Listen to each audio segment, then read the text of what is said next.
Nina Shea. I'm a senior scholar at the Hudson Institute and direct its Center for Religious Freedom. The Winter Olympic Games in Beijing are beginning. They've been branded the Genocide Olympics by human rights advocates, and they are being boycotted in a diplomatic boycott by the United States, the UK, and Australia. These chain of events were put in motion with a determination by Secretary of State Mike Pompeo last January, 2021, that there was an ongoing genocide against the Uyghur Muslims and others in Xinjiang, China's far western province. This determination by Secretary Pompeo received bipartisan endorsement when Secretary Blinken, later in 2021, also recognized the Uyghur genocide. Hosting the Olympics is a competition among states in itself. The International Olympic Committee selected Beijing for this honor, and in doing so bestowed upon it a golden propaganda opportunity that the CCP will take full and shameless advantage of while the world's attention is fixated on the Games over the next 2 weeks.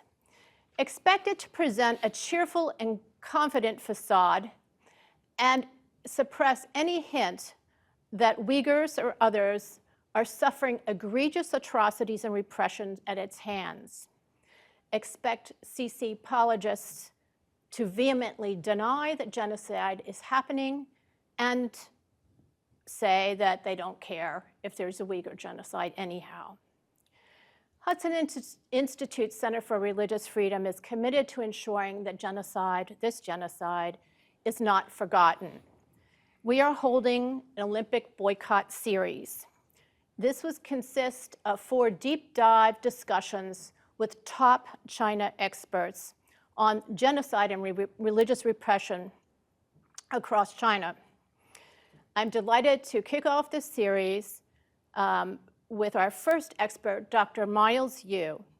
Dr. Yu served as the principal policy advisor on the China Policy Division of Secretary Pompeo's staff at the State Department. He was engaged in this capacity on China-related issues and participated in key U.S. government interagency deliberations on major policy and government actions with regard to China, including on this genocide question. I'm also honored to say that he is a colleague of mine at the Hudson Institute as a senior scholar. Thank you, Dr. Yu. Thank you, Nina, for this very, very worthy project. And I think, China obviously is a country of consequence, and both in terms of the enormity of its economy, its population, and also its crimes and its impact on the rest of the world.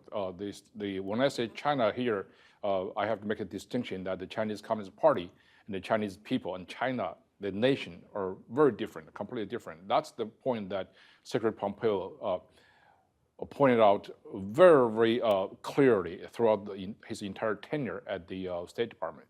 So, and I think, the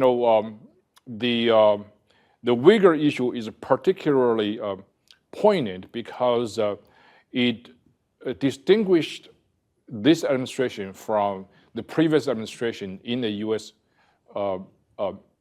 Recent history of almost 7 decades of dealings with China.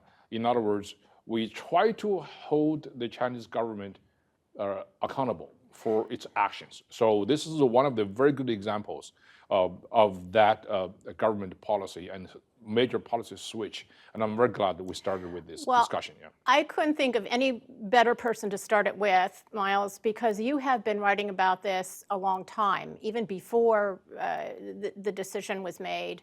You had a piece about the final solution in Xinjiang. And I'd like you to start by really telling us what the designation, what the determination of the Secretary of State exactly was. I call it a landmark decision. And I think there are several reasons for it. Number one, it's ongoing. It's probably one of the 2 or 3 genocides that the United States has been willing to recognize while the situation was still going. Yeah. But can you tell us exactly what the determination was?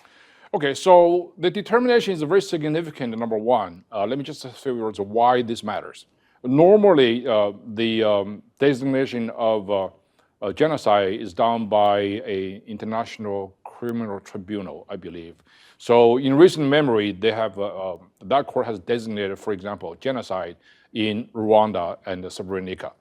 Of course, you can always say the Nazi goes further. There's a Nazi genocide against the Jewish people, and the Cambodian genocide committed by Khmer Rouge. But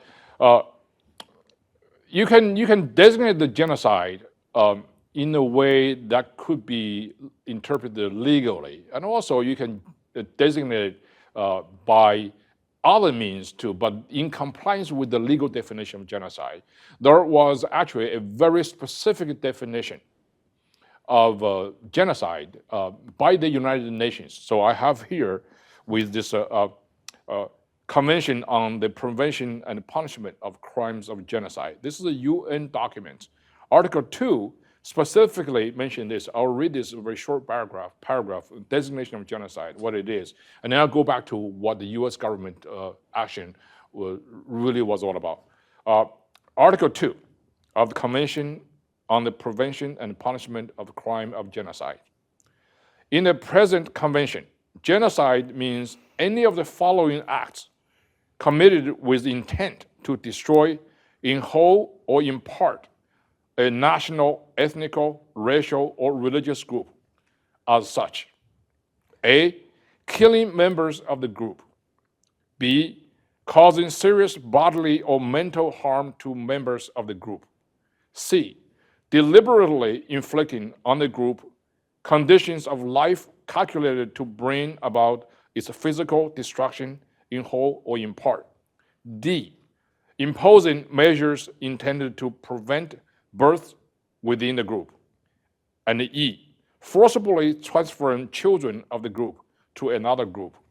That's the UN definition of genocide. And the Uyghurs checked all the boxes, the Uyghur genocide. Here's the thing. So I was a policy advisor for Secretary Pompeo, and there were several other colleagues that were sort of spread out in the State Department in charge of particular affairs. There is a global criminal justice bureau. And so what our job is to provide the secretary all facts. What's going on in the world in particular area or particular topic. And then we suggest solutions, right? Policy solutions. But all the facts we gather about Xinjiang, about what was going on in Xinjiang, and to the secretary, it was 100% sure for the secretary that this was a genocide, because all the facts we present to the secretary fit into every single requirement of the genocide definition. So then what's left is this. Now, this is nothing new. The Chinese Communist criminal acts against its own people have been going on for decades. It classified the whole nation into basically several arbitrary categories, most prominently by classes. So this is typical, authentic Marxist-Leninism. So the whole population normally is grouped into 2 general categories, right? Progressives and reactionaries. In between, there are some kind of classes. And however, this is how the government of China determined which classes should be eliminated. That's what class struggle is all about. So in between that, and in recent decades, that kind of arbitrary definition and the classification of its population shifted from classes, not completely, but more or less, into ethnic groups. So among China's ethnic groups, most prominently Tibetans, Uyghurs, Mongolians, the Chinese government used a kind of arbitrary methods of classifying its people to designate the entire ethnic group as a target of the power of the regime. and the Uyghurs fit into that. So there's no question, based upon all our intelligence, our facts finding, and information from the human rights organizations globally, and we all put together to the secretary, and he read all the things, and he basically, what's next with two things. One, consult the lawyers and bureaucrats, and two, to gather enough courage to make the right designation, right?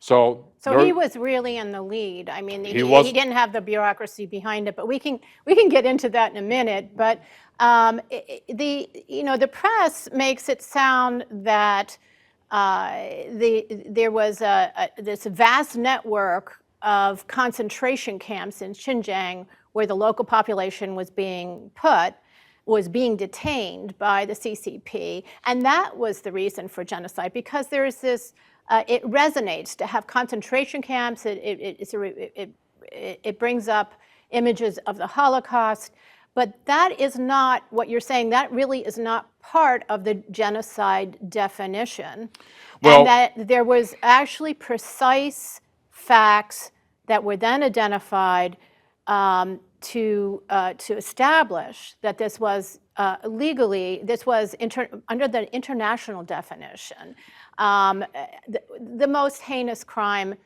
known to man, really, to mankind. That this is genocide that we, as American people, swore we would never forget.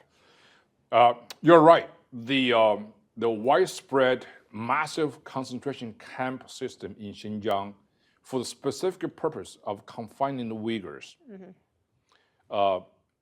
is indisputable. So there's been a lot of media reports on that.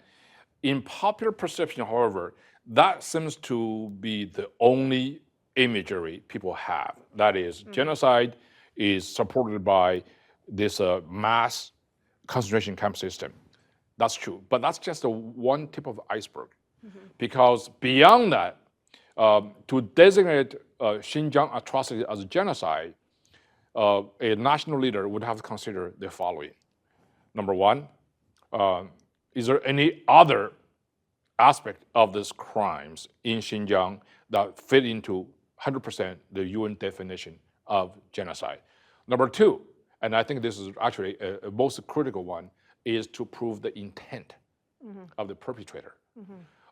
So that's actually a classical weapon used by those deniers of gigantic atrocities, because it's very hard to prove the intent with.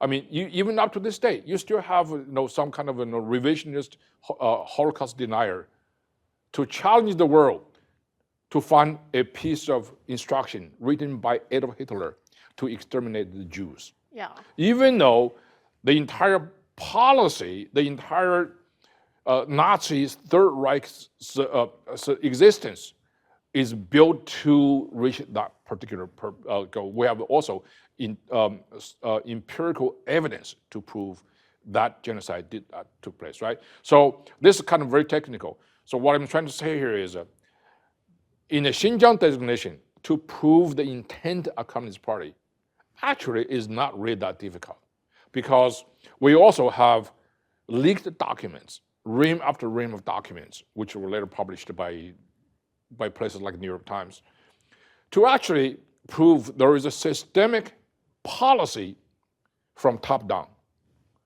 to discriminate against Uyghurs, to designate Uyghurs as an entire ethnic group as a target of the state. I think part of what President Xi said in those documents, in these private directives that he was giving to the Communist Party, these were not public documents, they were, as you said, leaked, was show no mercy to the Uyghurs. That's right, show no mercy. The only reason the Uyghurs were a problem to the CCP is because the Uyghurs has tried for hundreds of years, particularly in the last 70-some years under extreme communist dictatorship, to have successfully maintained its ethnic, cultural, and religious identity. It has not given up its own traditional characteristics. So it is incumbent upon Xi Jinping to basically wipe out that aspect of that. Now, I must say, there's also another debate within the State Department to talk about what really is so sort of repulsive.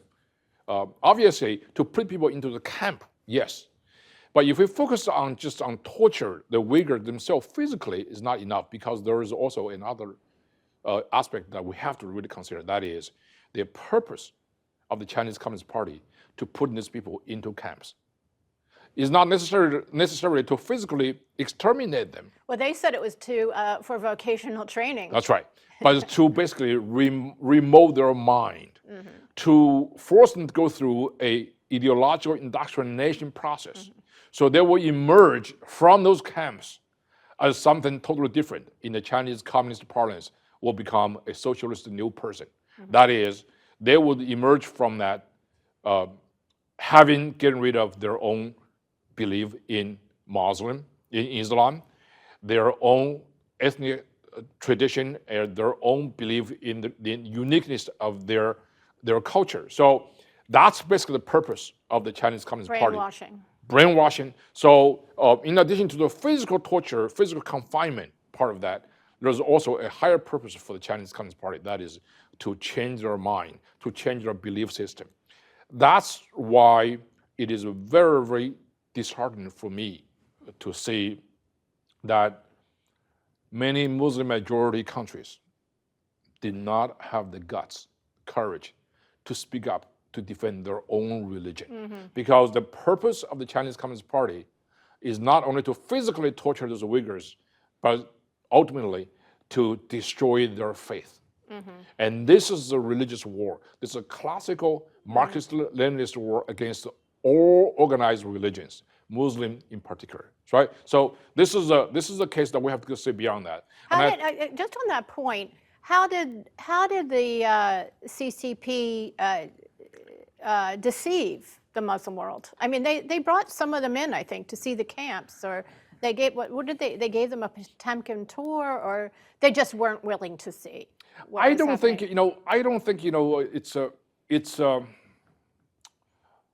one of my favorite novels is a novel by the great African-American writer Ralph Ellison, who published the novel in 1950s. It's called The Invisible Man, in which the black protagonist had the famous line. He said, "It is not that I don't exist, it is that you refuse to see me." So in a similar vein, the crimes or the atrocities that were taking place in Xinjiang were not entirely invisible to the world. Is that the world refused to see it, to recognize this is the case. So to answer your question, I think a lot of Muslim majority countries, particularly the leaders, who for their short-term economic gain with the Chinese Communist Party, refuse to recognize what is very obvious to everybody. So this is turn another way. I think that's another reason why this is a landmark decision, because not only was it an ongoing genocide that was recognized, unlike, say, the situation of the Armenians that was finally recognized this past year by the United States, but it was also against a great power. It was against China, which is a major power in the world today, unlike Sudan with Darfur, or Rwanda, or even Cambodia. So these are. This was also a very courageous piece of it, of this determination. We have to give Secretary Pompeo the greatest credit, because the atrocities against its own people by the Communist Party, particularly the ethnic minorities, is nothing new. Every administration, senior officials all know about this. It would take courage and façade. And I will say this, there's a very interesting part of this. It's not just to make the right decision, because when dealing with the Chinese Communist Party, for decades, the United States government and its people have had this kind of profound moral dilemma. That is, we are not sure this 100% right. We know it's practically useful to engage with the CCP. But morally speaking, there's some kind of repugnant part of that we cannot really reconcile. That is, we know the Chinese Communist Party is repressing its people. We know they're putting a lot of people into camps. We know they're jailing, killing these human rights defenders in China. But we, for practical reason, we do not want to say that. That actually bothered the moral conscience of the American people, particularly American senior officials, for decades. And I think this act taken by Secretary Pompeo, by the Trump administration, to designate CCP as a genocidal in its policy in Xinjiang, reconcile that kind of moral dilemma, so that in our policy toward China, we could live with our good conscience. And because not only it's morally right, but most importantly, because it's the truth. We cannot really sort of conduct business with China guided by this gigantic lie as if nothing is happening in China in the realm of human rights. And I think, from now on, we should really conduct business with China, but all other governments in the world, with clear conscience, the American conscience, because that's the American way. Otherwise, we will lose not only our leadership in the world in terms of sheer sharp power, military, economic, technology, but we will lose our moral leadership. American leadership in the world is really all about its morality. It's all about what is right about America. That's what distinguishes us from the China brand, which wants to present itself as a more efficient and successful model to the world of authoritarianism. That's right. I mean, but the China, to me, the most efficient regime in modern history probably is Nazi Germany or Imperial Japan. Yeah, but they're morally bankrupt. They are morally bankrupt, and they are shameless in their pursuit of deception and trying to cover up, to lie, to say that these are vocational training camps, that they're placing Muslims in jobs when actually it's enforced labor on a grand scale. They even did something that was so atrocious on Twitter out of the embassy here in Washington, boasting that women were being empowered by what they were doing to them, and that is the forced abortions and forced sterilizations and population prevention programs. And can you speak to that? Because I think that was a really interesting piece of your evidence, that looking at how, as Secretary Pompeo said in the Wall Street Journal, genocides aren't always by firing squads or in gas chambers, and that this was a method of population prevention that was skewed against the Uyghurs. It was deliberately done by the Chinese Communist Party. And it was really, although it's mentioned in the definition that you read of the Genocide Convention, suppression of birth or prevention of birth, it was kind of controversial. Could you speak to that? Yeah, I think, the Chinese has committed enormous crime against its people, particularly the women of China, in the last 30-some years, in the name of population control and family planning. And particularly for someone like myself who grew up in China, I witnessed the absolutely grotesque brutality of forced abortions and family planning committed by the entire machine of the state.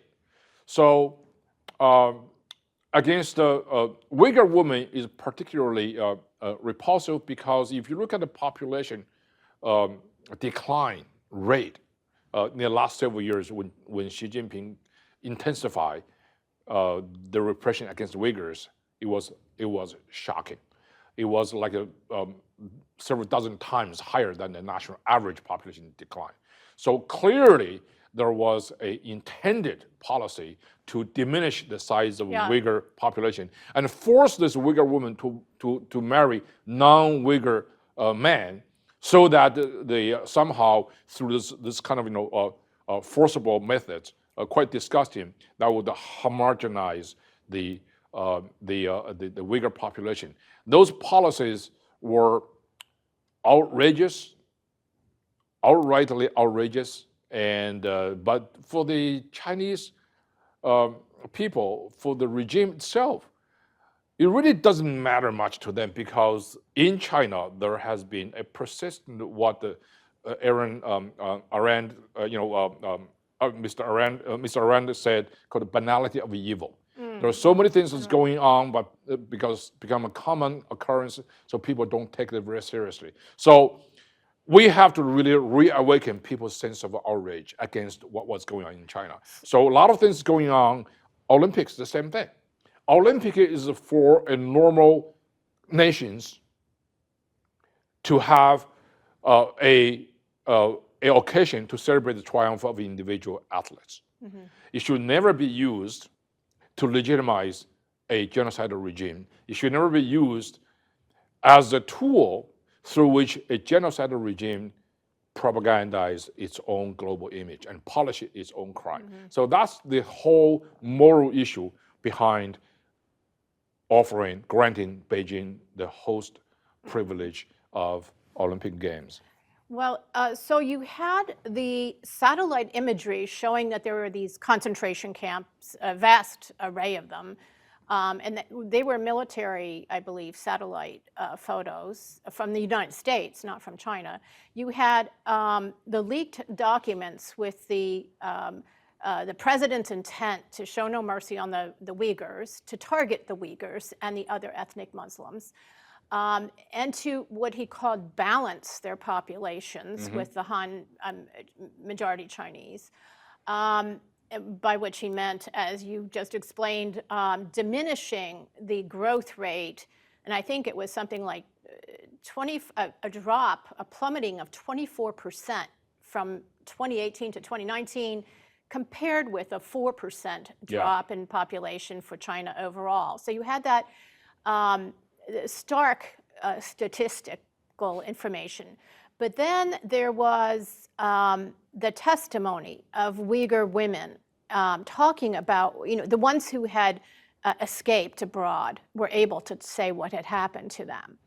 And they were talking about forced abortions and forced sterilizations against their will. But what you all did during the determination process was to make a deduction that these population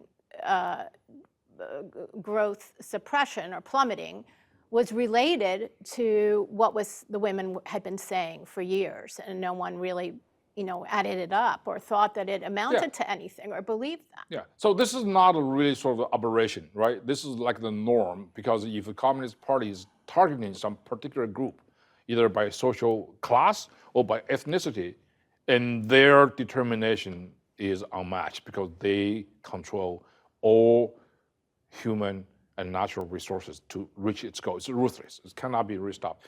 Evidence itself is not lacking. So we have enough evidence. You talk about satellite imagery. You talk about newspaper report. I mean, I remember BuzzFeed did an incredible job identifying a lot of camps for which they actually won Pulitzer Prize. And you also have brave Chinese citizens who sneak into Xinjiang and driving around, documenting all these elaborate camps designed for Uyghurs. Now, those are camps, they're not a vocational training center because there are barbed wires, there are soldiers, guards with guns, and there was a restricted access to it. So obviously, those were nothing but concentration camps. So you have all this evidence over there. The question is, what do we do about that? What international community could do? And I think the Trump administration took this step forward and make this bold designation. Now, you talk about the resistance. I know there are very good bureaucrats within the administration who were accustomed to the idea of maintaining a smooth relationship with China, because China is a country of consequence. We have enormous economic engagement with China and Chinese people. Those are all true, but we cannot really ignore what's really happening. And if we don't take any action to hold the Chinese government accountable, things like this is going to happen again and again and again.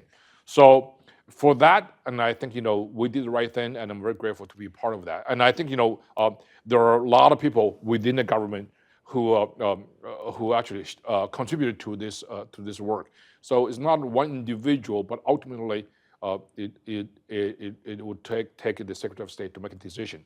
Now, I have also said this. One unique aspect of Secretary Pompeo's leadership is that once he realized the first principle, the most important thing, and he provided guidance, and he's uncompromising when he demanded his subordinates to reach this compromise. I remember during the process of designation, we have a lot of lawyers, we have a lot of bureaucrats argue, hey, listen, we could do a crime against humanity. That's a designation. And the Secretary Pompeo said, does that conform with 100% of what's going on? And they say, well, there are some technical difficulties, procedures, public relations, reaction about this. So we are very safe if we do this sort of 90% of what you wanted. Secretary Pompeo said, no, I want that 10%. So he has to be 100%. Well, so that's why we came up with this genocide designation, because there's a UN definition, and every single factual reporting went to him could confirm some aspect of that. So basically, there's no legal stand or factual stand against the designation. So in the end, what really, really matters, I think, is really courage and leadership. Yeah, I noted that Secretary Pompeo did write a Wall Street Journal piece explaining his rationale a little bit, and he says what was key to him was this population control, or population suppression, and gradual eradication. Some of the Uyghurs' testimonies say that they're trying to eradicate us slowly by this method. But there isn't a big justification, a big tome that really explains the process, the facts, the evidence that you all gathered. And that has been a criticism of the work. And I heard, and maybe you can confirm today whether this is true, that evidence, that great record of evidence of genocide against the Uyghurs was classified by the State Department and is not public for 25 years. Well, I cannot really comment on the specific process over there, who were involved in it, but I always say this, the process within the government deliberation is very serious and thorough, and there's back and forth. There's always different alternative interpretations of certain facts. So legal definition, I would say, ultimately, I think government officials sometimes actually thrive on a linguistic, semantic ambiguity, and to confuse the larger picture. And I think in this particular case, the facts are indisputable. The legal definition is there. And but I think there are many people within the government who tend to sort of forget what their obligation really is. That is to provide legal as well as technical advice to the decision makers, not policy advice. Policy advice is specifically, exclusively within the domain of the leaders. So I think a lot of colleagues within the bureaus tend to give policy advice as opposed to professional, technical, legal advice. They often, for example, would say, all right, you can get away with designating a genocide, but this will have severe consequences in bilateral relations between U.S. and China. On that ground, many people feel uncomfortable providing the genocide designation. But that's actually is the problem. You see, the problem is you're not supposed to say what impact this might have to the bilateral relationship even though it's true, even though it's legally justifiable. So that's what the leader would like to make a decision. And I think U.S.-China bilateral relationship has to be based upon truth and candor. Without those two elements, we're going to go astray, as we have been going on for like almost 50 years. We can't be part of the cover-up. I mean, they're working hard to cover up these Exactly. atrocities, and we can't be part of it. We have to call it for what it is. Let the chips fall. Yeah.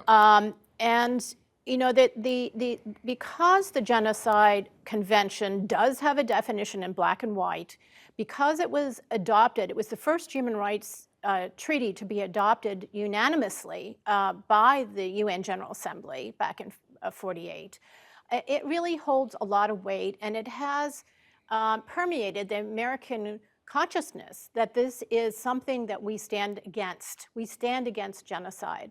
And precisely, it was so important, that 10% that you described, because for the very reason, I guess, that the lawyers at State didn't like it, which was that we need to take action. There has to be some consequences And not for all genocide. Not all lawyers. Not all lawyers, okay. Just a few. Not all lawyers. I'm a lawyer, so I don't stand against it. But you know, you have crimes against humanity, and they say, well, that's the same thing, and it's just as bad, but the intent is missing. Well, under our notion of law, intent is very important for crimes, and it doesn't make the same. It doesn't hit with the same force as the label of genocide. And it's important that we do take a stand. We have taken a stand. Can you tell us about some of the things that happened during your tenure at State and with sanctions, and whether we should be doing more at this point? Well, I think I was fortunate enough to be able to join a great team led by Secretary Pompeo in the Trump administration. I think one of the greatest satisfactions I have had is to be able to contribute to the revolutionary change of direction in our bilateral relationship with China. We changed the entire conceptual framework of dealing with Communist China. We no longer ignore the fundamental political and ideological differences between these two systems, represented by China and the United States.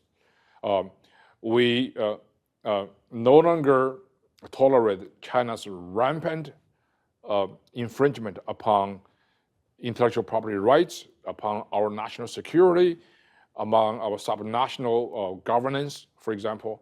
So we basically realize the fundamental threat posed by the Chinese Communist Party to not only the United States, but also to the free world in general. Now, many people object to the use of phrase free world. I mean, I don't know why they would object. Look at what's going on in China. China has these technologies. China has all this manpower and the financial resources to literally impose a totalitarian standards of its own upon the rest of the world through its technology, through its global economic and financial outreach. So this is nothing new. That's why Secretary Pompeo keeps saying that the threat posed by the Chinese Communist Party is a central threat of our times. He's not an alarmist. He's a realist. So this is why I was able to be part of that. I mean, I was fortunate enough to be able to work with so many wonderful individuals within the Trump administration to make that fundamental change. I hope that whatever we did will be the beginning of a new station into a different direction of this American sort of a locomotive leading the country to a new destiny. And I think it also, let me just put it this way. We started out with talking about this designation. It's not whether we did it right or not at the time. Those decisions and the changes we made during the Trump administration actually has stood the test of time, even though it's only a year. But within the year, we have the drastic change of American administration. With the two administrations that had totally different governance philosophies in many fundamental ways. But on China policy, what we did was almost endorsed entirely by the new administration, because we have the rare moment in our nation's history where a consensus has emerged. Both parties, Democrats and Republicans, realized the China threat. As a matter of fact, some portion of Democrats' establishment didn't even think we have done enough, right? So, which is kind of very interesting. So, I would say, on the issue of genocide, for example, since the designation a year ago, which itself is a landmark, at the time it was shocking to many people for its boldness, for its straightforwardness. But up to this moment, as we speak, there has been no significant and meaningful rebuttal through that designation. Nobody has been able to prove us wrong on that. The only party entity that's vigorously opposed to is the Chinese Communist Party, the very perpetrator of this crime, of this genocide. We have decided. So that doesn't say anything. And in the meantime, China continues to rigorously blockade any meaningful international investigation of what's going on in Xinjiang.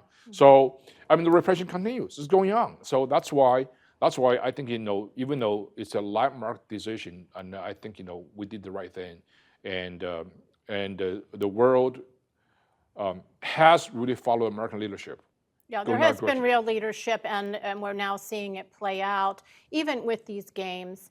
And you're right, it's much more than a landmark decision on the Uyghurs, as important and necessary as that is. It's also a landmark policy shift. And I guess my last question is, do you think, getting back to the Olympics, is it a mistake for the Olympics to be held in Beijing? I think so. I think it's a mistake for even granting this to Beijing again. Remember, Beijing was granted the right to host Summer Olympics in 2008. At the time, the thinking predominantly was that we give Beijing the right to host in the hope that Beijing will use this opportunity to become more open, to become more liberal, to become more democratic. The issue of, for example, press control. Chinese government promised, even though it's kind of pathetic, that we're going to keep the free press during the game. That part was not even fulfilled. So I always say the Chinese government cannot be trusted 100%. I mean, they only use events like this to basically hijack international goodwill and for its own influence, for its own propaganda. And in the end, as Secretary Pompeo keeps saying, that when dealing with China, we should go beyond more than what we did with the Soviets. President Reagan always say, trust but verify.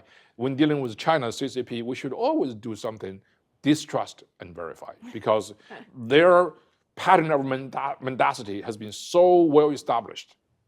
Everything when we deal with the CCP, we should start that point of distrust and then ask them to prove us otherwise by its deeds and by its words. Well, I'm hoping that Hudson Institute can use this period of the Olympic Games while world attention is on China to open up American eyes even further to what we're contending with this very threatening and evil regime. And I should say that talking to you, Miles, today has gone a long way in helping in that effort. Thank you so much for joining us. Thank you very much, Nina.